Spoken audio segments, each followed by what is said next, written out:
In recent months, we have seen how the Looney Tunes have been treated like trash from their owners, Warner Bros. Discovery. In the past, the Looney Tunes was WB's most valuable property, but recently they've been shelving their projects as tax write-offs and even removing legacy content from the streaming service. Let's get into it. It all started about 3 years ago when Warner Bros. And Discovery Communications merged together to make Warner Bros. Discovery. And with that merger, we got Discovery CEO David Zaslav as the CEO of the combined company, Warner Bros. Discovery. And then a bunch of weird and very sleazy things started happening. They fired hundreds of employees. I think about maybe up to 1,000 employees were fired all at once, or relatively quickly, one after the other. And they almost killed off Turner Classic Media. I think they slashed the budget to the point where it was barely alive, It took various filmmakers like Spielberg and Coppola getting together and fighting for it, meeting with David Zaslav and fighting for the company, fighting for the brand, for the channel, and they managed to save it somehow. But then came the big news. This is what started getting the internet really riled up. They started grabbing a bunch of movies that they had in production and canceling them. And some of them were even finished, or close enough. They canceled the Scooby-Doo movie, the sequel to Scoob. They canceled the Batgirl movie with Michael Keaton, by the way, as Batman, my favorite Batman, at least my favorite live-action Batman. Right over here. There's my little Michael Keaton shrine. I love Michael Keaton. I don't know if that movie was going to be any good, but I still wanted to see it for Michael Keaton, and they canceled it. And they canceled 2 Looney Tunes movies. They canceled The Day the Earth Blew Up, which is the animated movie with Daffy and Porky, but they also canceled the live-action movie Coyote vs. ACME. Luckily, The Day the Earth Blew Up got saved by a company called Ketchup Entertainment, and they put it out in theaters, and it's gonna come out on Blu-ray soon, and 4K UHD and digital, all that good stuff. And the movie, the reviews were really good. Word of mouth was really good. Like Looney Tunes fans and just fans of good animation, they all loved it. It was not a box office success. Far from it. The movie didn't make all that money, and I think at this point it's not in theaters anymore. But they saved it. Okay, it's not a tax write-off anymore. It's not gonna be gone forever. We got the chance to see it. And guess what? That same company, Ketchup Entertainment, also saved Coyote vs. ACME. It took a little longer, but they finally did it. And that movie sounds awesome. It's Wily Coyote taking the ACME Corporation to court. He's angry that all their gadgets and their devices and all the things that he's bought from them over the years have not worked at all, and him trying to catch the Roadrunner. It sounds like a really funny idea. It sounds like a funny plot, and I'm really happy that we are finally getting the chance to see that movie. Will Forte, John Cena, the rest of the cast, the director David Green, producer James Gunn, and everyone else who worked on this film will finally see it released, and all of us fans will get the chance to see it in theaters, and eventually in home video as well, as we did several weeks ago with The Day the Earth Blew Up. But there's still some bad news. All the classic Looney Tunes shorts that were on Max streaming service have been taken down. Yes, you heard me. Arguably the most iconic and classic animated cartoons of all time have been removed from the streaming service owned by Warner Bros.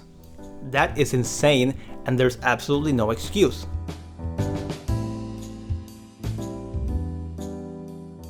Luckily for us, there are other options. Yeah, you can buy many of these episodes digitally on Amazon, and yeah, you can buy the Blu-rays, you can buy the DVDs, there are compilations, many compilations by the way, and there are more on the way.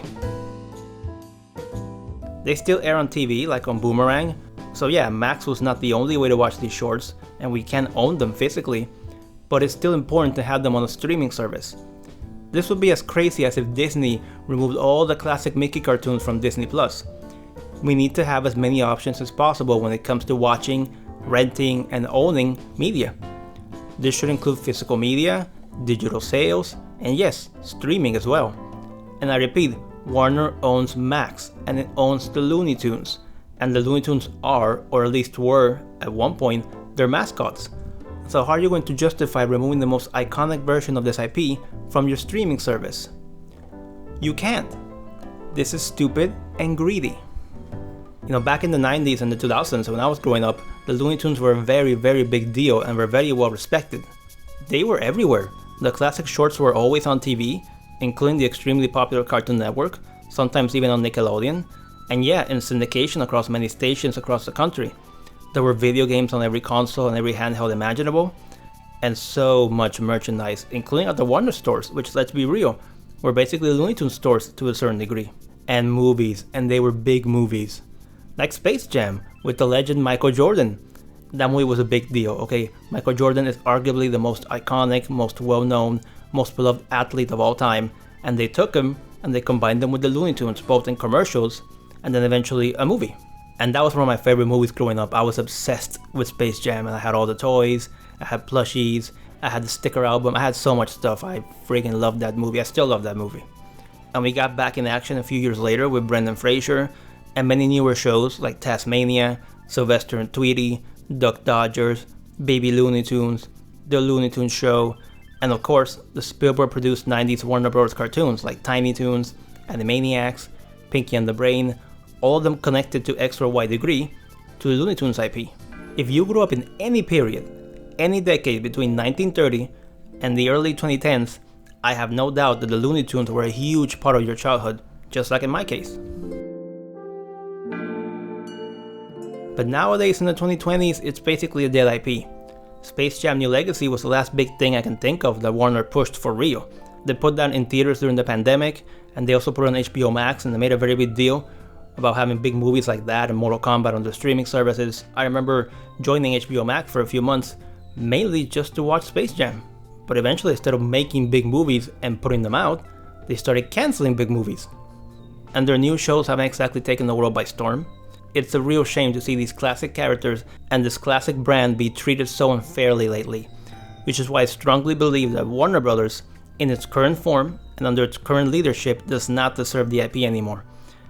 And if the rumors are indeed true that WB wants to sell the Looney Tunes, I say go for it. Do it, because you don't deserve them anymore. And yeah, you heard me right. It's possible that the WB wants to sell off their original mascots.